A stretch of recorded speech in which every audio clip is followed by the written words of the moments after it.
Ça y est, la rentrée est passée et que vous soyez en télétravail ou chez vous à gérer votre activité indépendante, il est temps de se remettre au travail pour avancer sur vos projets et vos dossiers. Et ce n'est pas toujours facile, car on a mille et une choses à faire quand on est à la maison. Et puis, quand on est à la maison, on peut imaginer que puisqu'on est sur place, on peut en profiter pour faire avancer les tâches ménagères. Et l'entourage, parlons-en de l'entourage qui pense que maison égale repos. Alors, si comme moi, vous souhaitez avancer dans vos projets professionnels en travaillant à la maison, voici 8 choses à ne pas faire lorsqu'on travaille chez soi. Et restez bien jusqu'à la fin, car je vous donnerai une astuce bonus pour vous libérer de la charge mentale.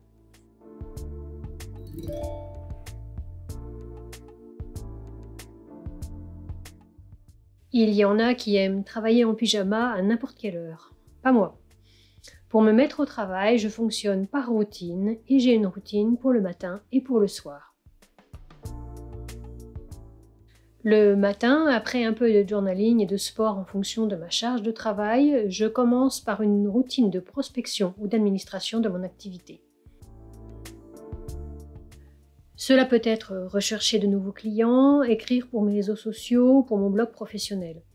En fonction de mes tâches, et si j'ai du creux, je fais un peu de formation. Et ce n'est pas parce que je n'ai pas de projet que je ne travaille pas.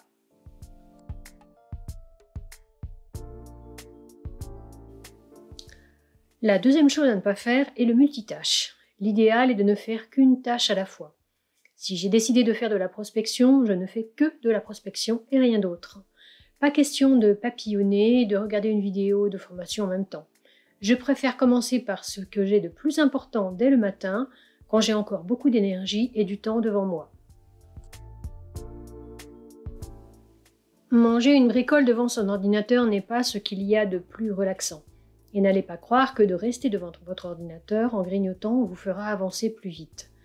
Préparez-vous de vrais repas ou du moins des plats équilibrés qui vous redonneront suffisamment d'énergie pour continuer votre journée.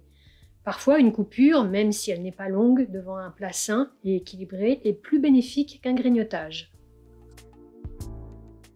Bon, ce n'est pas toujours facile de s'installer quelque part pour travailler, surtout quand on n'a pas de bureau. Mais si c'est possible, vous pouvez dédier un endroit de votre espace de vie à votre travail, ou au moins pour la journée si vous êtes en télétravail. Je sais que certains aiment mieux travailler depuis leur canapé, je ne sais pas pour vous, mais pour moi, le canapé, c'est l'endroit où je me relaxe, pas l'endroit où je travaille. Le simple fait d'y aller met mon cerveau en pause. Si vous avez un bureau à la maison, c'est encore mieux, sinon un coin de votre salon peut faire l'affaire, pour peu que vous décidiez que cet endroit est dédié à votre travail. Alors ça, c'est assez difficile pour moi, car dès que je mets le nez dans le travail, plus grand-chose ne m'arrête. Pour y remédier, j'utilise la méthode Pomodoro pour me lever régulièrement et bouger. Et je vous garantis que mon dos me remercie. Beaucoup d'indépendants reconnaîtront ce point, surtout ceux qui travaillent avec des clients étrangers dans d'autres fuseaux horaires. Avec le temps, j'ai appris à mettre des limites à mes horaires de travail. Depuis, je ne m'en porte que mieux. Et je n'ai pas perdu mes clients pour autant. Je ne suis pas un robot et j'ai besoin de me déconnecter de mon travail tous les jours. Pour moi, pour ma famille et pour mon bien-être. Et j'ai le droit aussi d'avoir des loisirs et de faire du sport. Je ne vis pas pour mon travail, que j'adore, mais je travaille pour vivre. Ah, l'ergonomie au travail. Ici, on rejoint le point sur le travail depuis le canapé. Croyez-moi, avec les années, j'ai compris que d'avoir un poste de travail bien agencé, avec un bureau, le mien est un bureau assis debout, et une bonne chaise change complètement la vie. Si, mon dos dit encore une fois merci. Voilà un point sur lequel je suis loin d'être parfaite. Se laisser envahir par les tâches ménagères et autres préparations de repas. Pour ce qui concerne les tâches ménagères, j'essaie autant que faire se peut de les faire en dehors de mes heures de travail, sauf urgence. Et pour ce qui est des repas, nous avons pris l'habitude de préparer plus de parts le soir que ce que nous avons besoin.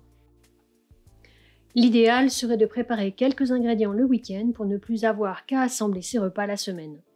J'avoue que nous sommes plus à préparer des parts supplémentaires qu'à faire du meal prep.